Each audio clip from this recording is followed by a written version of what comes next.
எப்போ யாருக்கு உயிர் போகும், உயிர் பிழைக்க முடியும், உயிர் வாழ முடியும் அப்படின்றதே இந்த காலகட்டத்தில வாழக்கூடிய ஒவ்வொருவருக்கும் பெரிய கேள்விக்குறியா இருக்கு.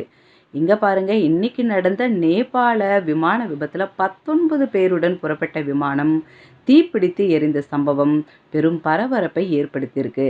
இந்த வீடியோ காட்சிகள்லாம் பார்க்கும்போது ரொம்ப பதைக்கக்கூடிய வகையில இருக்குது. இதுல 18 பேர் பலியாகி இருக்கிறதா அதிர்ச்சி தகவல் வெளியாயிருக்கு.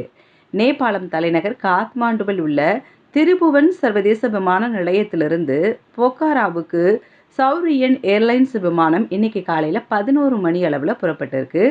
19 பயணிகளோடு சென்ற இந்த விமானம் திடீரென கட்டுப்பாட்டை இழந்துட்டு ஓடு பாதையிலிருந்து சறுக்கி தரையில் மோதியது. இதில் விமானம் எரிஞ்சு உடனே தீப்பிடிச்சிருக்குது.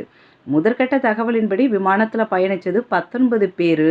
இந்த 19 பேரோட நிலைமை கவலைக்கிடமாக இருக்குது. பலர் உயிரிழந்திருக்கலாம் அப்படின்னு சொல்லப்பட்டது. மீட்பு பணிகள் தொடர்ந்து நடந்துட்டு வந்ததால் 18 பேர் உடல் கருகி உயிரிழந்திருக்கிறாங்க அப்படின்றது அதிர்ச்சிகர தகவல் வெளியாகிருக்குது. ஸோ விமானம் ஓடுபாதையிலேருந்து சறுக்கி கீழே விழுந்து இப்பேற்பட்ட விபத்து ஏற்படும் போது அதில் உயிர் பிழைச்சிருக்கிறாங்க அப்படின்னா தான் அதில் ஆச்சரியப்படக்கூடிய விஷயம். இவங்க 18 பேரும் இறந்திருக்கிறாங்கன்றது ஒரு அதிர்ச்சிகரமான ஒரு விஷயமாக தான் பார்க்கப்படுது. தீயை அணைச்சிட்டு பயணிகளை மீட்க தீயணைப்பு படையினர் துரிதமாக ஈடுபட்ட நிலையில் தீ கட்டுக்குள்ளே கொண்டு வரப்பட்டிருக்கு. அதில் இருந்த எல்லாரும் இறந்துட்டாங்க. ஒருத்தர் மட்டும் கவலைக்கிடமான நிலையில் மருத்துவமனைக்கு அனுமதிக்கப்பட்டிருக்காருன்னு சொல்லப்பட்டிருக்கு.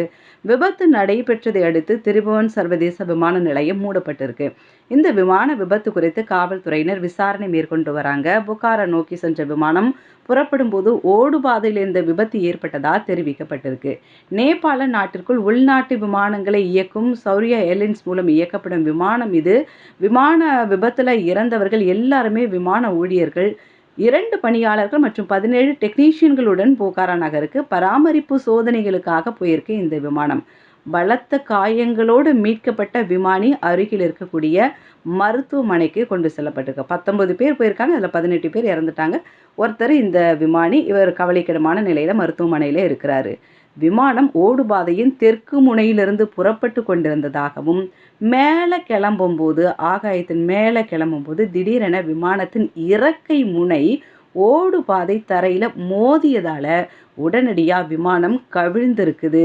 அதனால் உடனே தீப்பிடிச்சு எரிஞ்சிருக்கு அப்படின்ட்டு நேரில் பார்த்தவங்களாம் இதை சொல்லியிருக்கிறாங்க. விமானம் தீப்பிடிச்சு மிகப்பெரிய அளவில் ஜுவாலையோடு எரிஞ்சிருக்கு. அந்த பகுதி அடர்ந்த புகை மூட்டமாக காணப்பட்டிருக்கு. இப்படி நடக்கும்ட்டு நாங்கள் யாருமே எதிர்பார்க்கலன்னு சொல்கிறாங்க.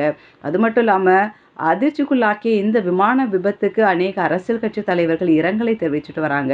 ஒரு விமானம் இயக்கும்போது நம்ம அதை இயக்கும்போது அது சரியான சீர்பாடோடு இருக்கா இல்லையா அப்படின்றத தெரிஞ்சுக்காம விமானம் இயக்கப்பட்டதா, இல்லை இது தற்செயலாக நடக்கப்பட்டதா, இதெல்லாம் எப்படி என்ன ஏதுன்றது பார்க்கக்கூடிய நமக்கு ஒன்றுமே புரியல. பட் இருந்தாலும் இறந்தவங்க தான். அவங்களுடைய ஆன்மா இளைப்பாறட்டும். வல்லவன் உங்களில் ஒருவன்